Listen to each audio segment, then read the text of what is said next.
Добар ден, време е за првиот дневник на Канал Плюс. Еве кои настани му дадоа белек на животот на истокот денес.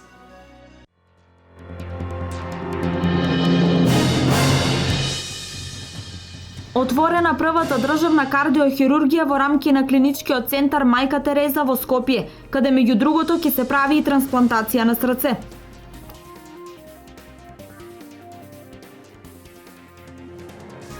Истокот го доби првиот погон за селекција на пластичен отпад, лоциран во Штип. Граѓаните треба да го селектираат домашниот отпад согласно екостандардите за животна средина. Премиерна изведба на интерактивна театарска представа Малограѓанска свадба во петок во Домот на културата Ацо Шопов во Штип. Штипскиот театар најавува уникатно доживување.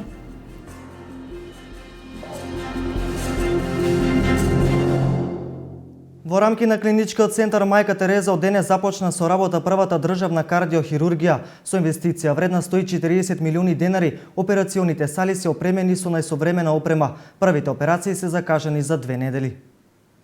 Имаме најсовремена опрема од најнова генерација во која што возможува работа на сите можни кардиохируршки процедури, со што државната кардиохирургија ќе биде подготвена да одговори на сите предизвици во оваа сфера во која што е најголемиот морбидитет и морталитет во Република Македонија, односно кардиоваскуларните заболувања.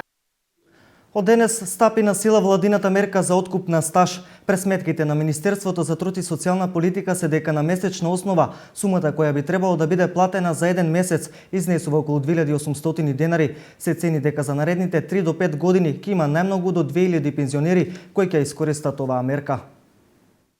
Започна примината за докуп на неплатен стаж. Во времето на транзицијата многу фирми отидоа во стечај и ликвидација. Стажот на работниците не е платен, а со самото тоа се губи правото за остварување на пензија. Поради овој проблем со кој се соочуваат доста граѓани со новата мерка на владата на Република Македонија за откуп на стаж, од денеска граѓаните можат да поднесат барање до Фондот за инвалидско и пензијско осигурување. Главните услови за овој закон се следниве. Значи, прво, лицето треба да има неплатен стаж. Втора работа, треба да има регистрирано М1 пријава и М2 дека работело во односната фирма. И трета работа, истата фирма мора да биде ликвидирана, односно бришена од регистрите, дали од судски регистар или од регистарот, централниот регистар, или пренесена од судски регистар во централниот регистар.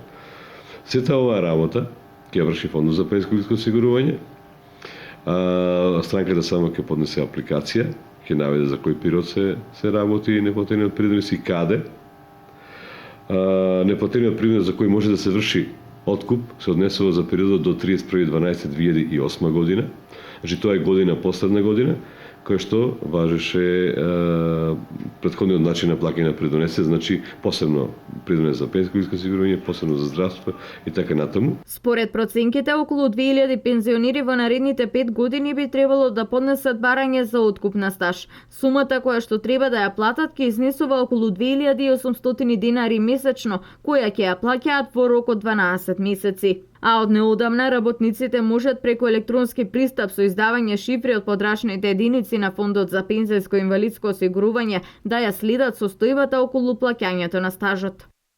Денес замина на бесплатно летување во Струга првата група од 100 деца од социјално ранливи категории деца со посебни потреби. До крајот на летото секоја недела ќе бидат испраќани нови групи на деца кои ќе летуваат во рамки на проектот за бесплатно летување на деца во социјален ризик.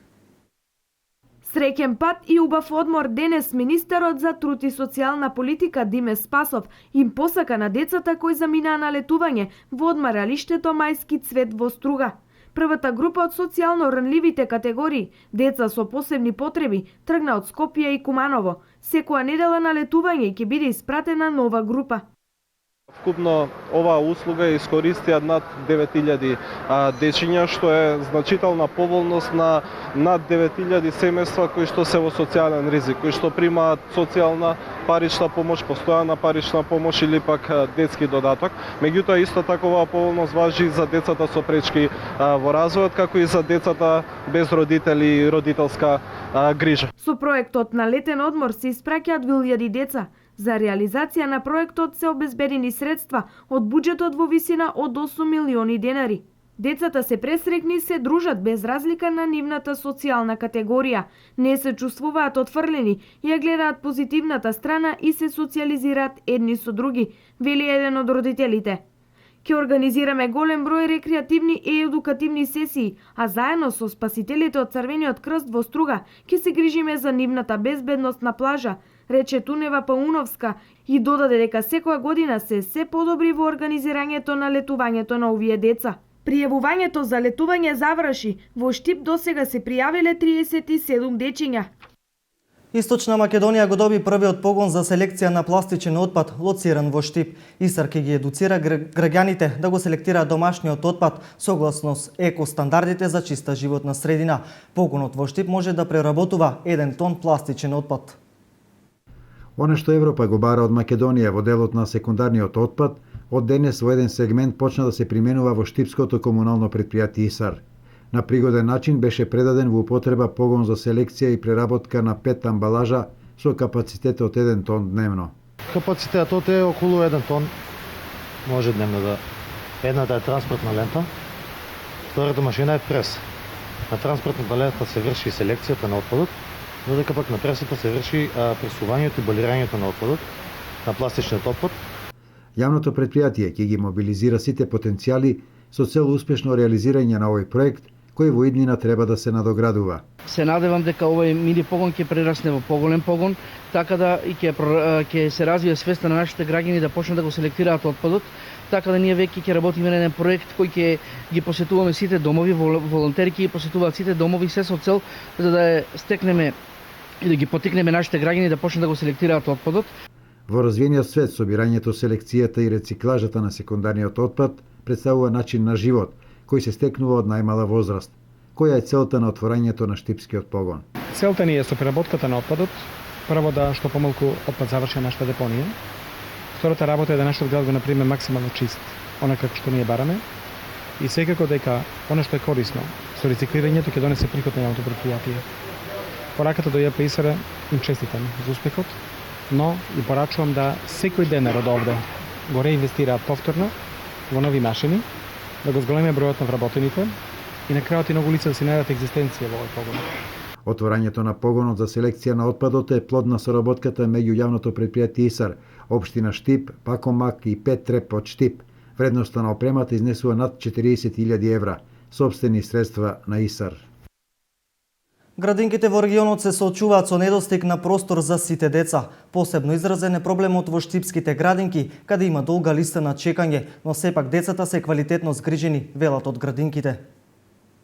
Постојано се зголемува листата на дечиња кои чекаат за упис во градинките. Континуирано, секоја година поголем е бројот на дечиња отколку капацитетот со кој располагаат детските градинки. Само во Штип листата на чекање брои околу 250 дечиња. Секоја година се соочуваме со истиот проблем, поголема побаровачка од можностите кои што ги имаме во капацитети во градинката. Градинката официјално располага со 690 места, а ние имаме згрижени над 800 дечиња. Тоа значи и плюс деца кои што постојано имаме на листа на чекање, кои што чекаат некој да се отпиши, па за да можат да бидат запишани во градинка. Ние имаме 4 клона, капацитетот е некаде околу 600 деца. Ние моментално имаме 620 деца и сме капацитетот максимално исполнет.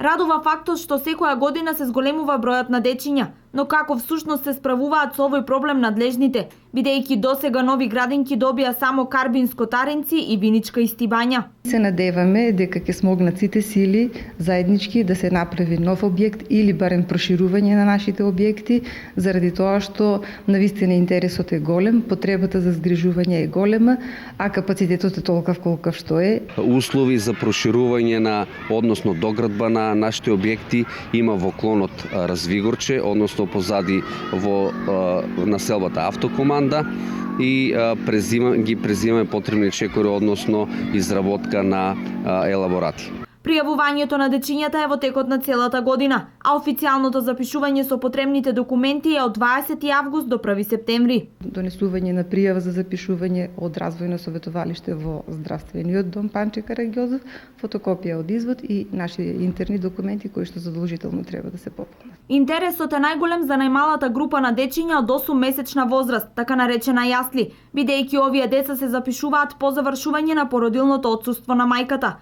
Инаку цената е символична и изнесува 1490 денари, во која е вклучен престој, храна, чување, згрижување на децата, воспитно-образовна и едукативна работа. Општина Пехчево ги повикува угостителите да бидат дел од јубилејниот 5-ти фестивал на дувачки оркестри. Општината ги информира угостителите од Пехчево, но и од цела Македонија да поднесат барање за закуп на простор на плоштадот во Пехчево. Барањето може да се пополни во локалната самоуправа, а може да се симни од веб страницата на општината. Пехчево очекува голем интерес од угостителите. На овој 4-дневен настан се очекуваат над 50.000 гости од цела држава. Фестивалот ќе се одржи од 10 до 13 јули.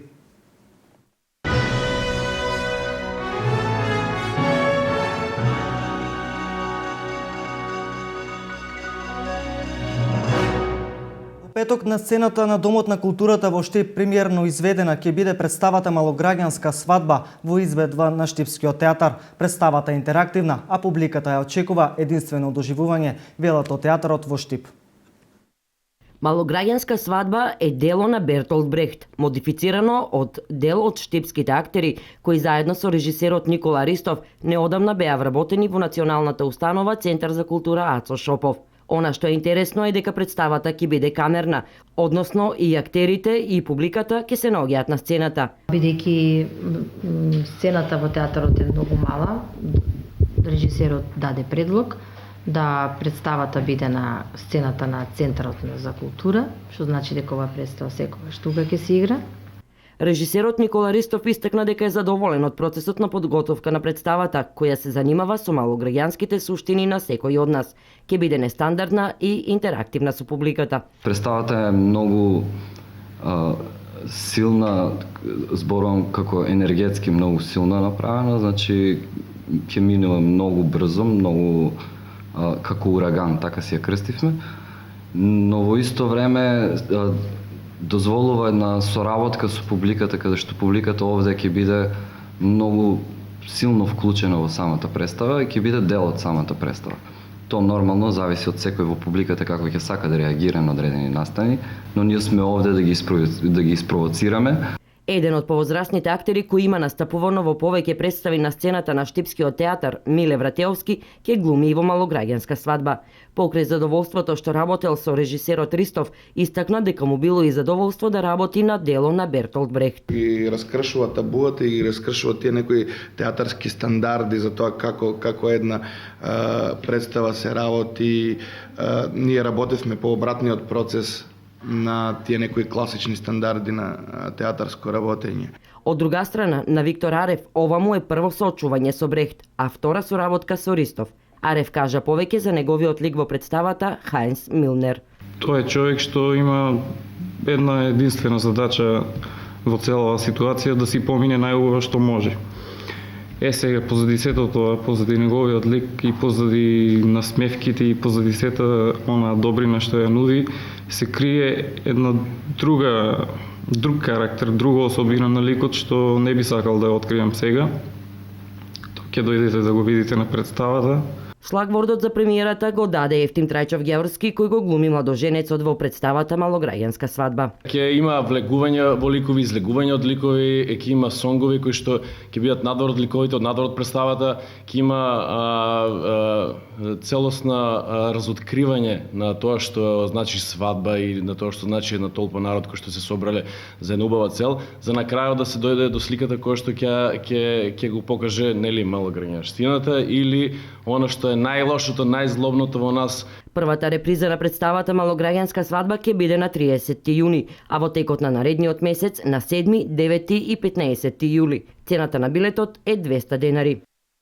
Штипското културно лето почна со квалитетни содржини, продолжува во ист стил. Студентите од одделот за етнокореологија вчера вечер се представија со македонски изворни песни. Во четврток ќе се пеат традиционални песни на македонски, ромски, турски и влашки јазик.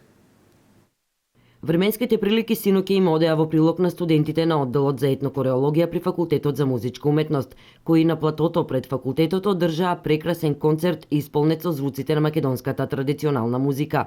Освен со звуците на традиционалните инструменти тапан, кавал, гајда и тамбура, присутните беа почестени со прекрасното архаично пеење карактеристично за македонското поднебје, преточено со машки и женски вокали.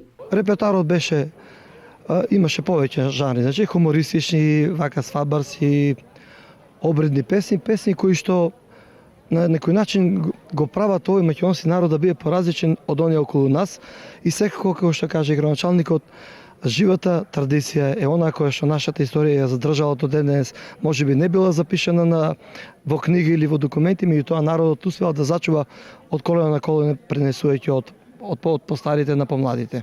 Македонската музика и песна создадени се од народот најчесто во тешките времиња, преполни со емоции кои според градоначалникот примариус магистер Илчо Захариев синоќа сите присутни ги почувствуваа. Присутните вечерва кај нашиот факултет за музичка уметност во овој мал амфитеатар навистина имаа прекрасна можност да чујат нешто многу убаво од нашите студенти и верувам дека се она што го прикажа можеби требаш да го види поголем број на публика.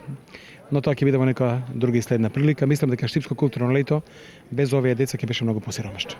Историјата на македонскиот народ и народите кои живеат во Македонија, преточена во песна и музика, е темата и на наредниот настан кој ќе се случува во рамки на Штипско културно лето. Станува збор за концерт насловен како "Музиката ги обединува разликите", во кој учествуваат 25 деца од повеќе националности, кои во четврток во Народниот театар со почеток во 20 часот на заинтересираните присутни преку песна ќе им ги пренесат емоциите на македонски, влашки, ромски и турски јазик. Децата се организирани со проект на Сдруженијето за хуманитарни активности Синергија и Државниот студентски дом Браќа Миладиновци. Вечерва во Дом на млади Штип ќе биде промовирана монографската збирка Пулсот и времето на Ана Јовковска. Се работи за збирка на реализирани интервјуа во текот на новинарската кариера на Јовковска. Промоцијата вечерва има интерактивен карактер. Дом на млади во рамките на своите активности предвидени со програмата, со почеток во 19 часот и 30 минути, организира промоција на книгата Пулсот и времето, напишана од Ана Јовковска.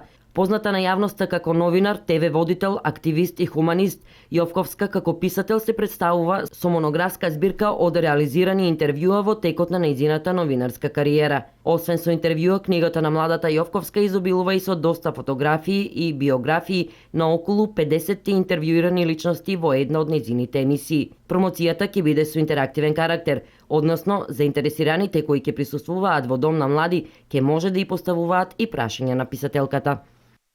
Според православниот календар денес се слави светиот апостол Вартоломеј и Варнава. Во минатото овој ден кај народот бил мегник кој го најавува зимскиот период, заради што токму од овој ден почнува намалувањето на денот. Во минатото нови празник не се работело од страф од невреме, пожар и град. Во минатото овој празник бил показател на временските карактеристики за цела година.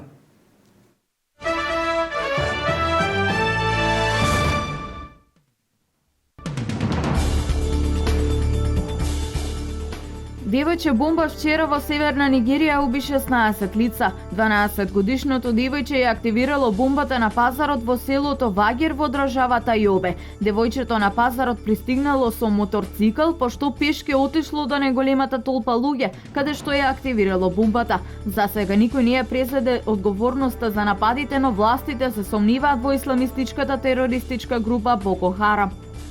Бројот на жртви во топлотниот бран што ја погоди пакистанската покрајна Синд се зголеми на над 780, поради што премиерот на земјата побара од Националната служба за воредни состојби да презеде итни мерки за да го заштити населението. Во борбата со екстремно високите температури учествуваа и војската која веќе постави посебни центри за прва помош. Ерменски активисти кои протестираат против покачувањето на цената на струјата го продолжија протестот во Ереван и покрај тоа што претходно тој беше насилно расторен од полицијата. Демонстрантите бараат преразгледување на одлуката со која струјата од 1 август поскапува за 16%. Еден припадник на специјалната полициска единица за брзи интервенции ранеа е убиен, а двајца се ранети во вооружена пристрелка во познатото албанско село Лазарет. Групата полициски специјалци била пречекана со рафални истрели на самиот почеток на акцијата за локализирање и апсење на групата, која во текот на ноќта го вознемирувала селото со постојани истрели од оружје. Секој жител на Велика Британија плаќа по 56 пени, односно половина фунта годишно за одружување на британското кралско семејство. Ваквиот податок е обелоден денеска во Лондон. За кралицата Елизабета II и за кралското семејство од државниот буџет биле потрошени 35,7 милиони фунти.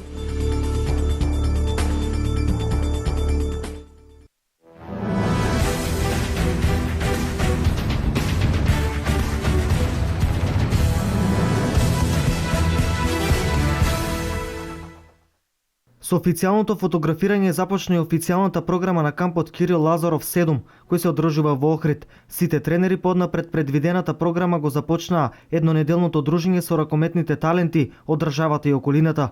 Кирил Лазаров активно се вклучи во сите активности на кампот уште од самиот почеток. Лазаров го изрази своето задоволство од масовноста и организацијата на кампот. Децата од цела Македонија пројавија голем интерес, посебно мене лично као иницијатор на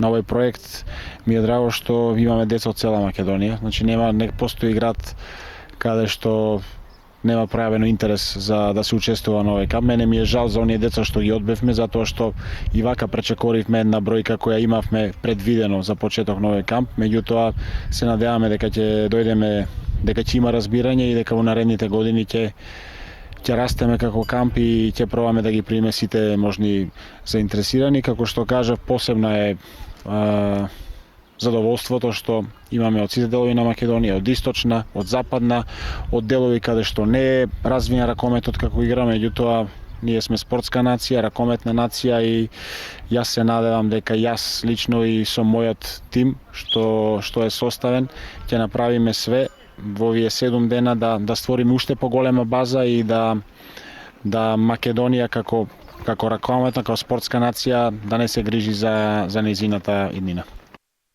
149 деца од цела Македонија и некои момчиња и девојчиња од соседните земји веќе започнаа да ги следат своите тренери во одредени категории и го поминаа првиот ден на кампот на Кирил Лазаров во Охрид.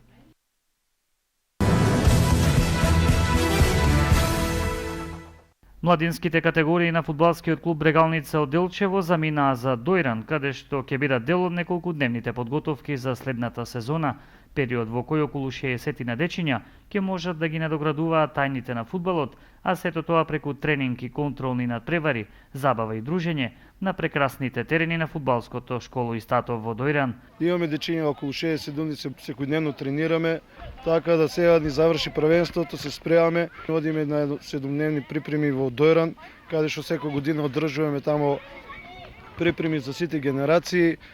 И како што сите знаат, сите услови ги имаме и пак ќе продолжиме на тамо да работиме. Значи, сега генерацијата се менја, ќе биде генерација 2001-2002 и генерација 2003-2004 и помални генерации што ќе се такмичиме во тој Кочански регион.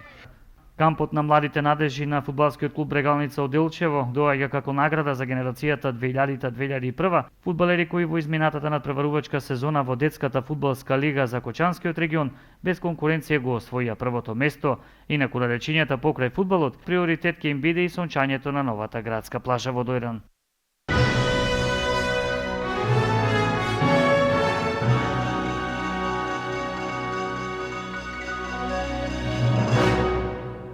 Со спортските актуелности заврши ова издание на Дневникот со освен на крај временската прогноза со нови содржини и доведување во 20 часот.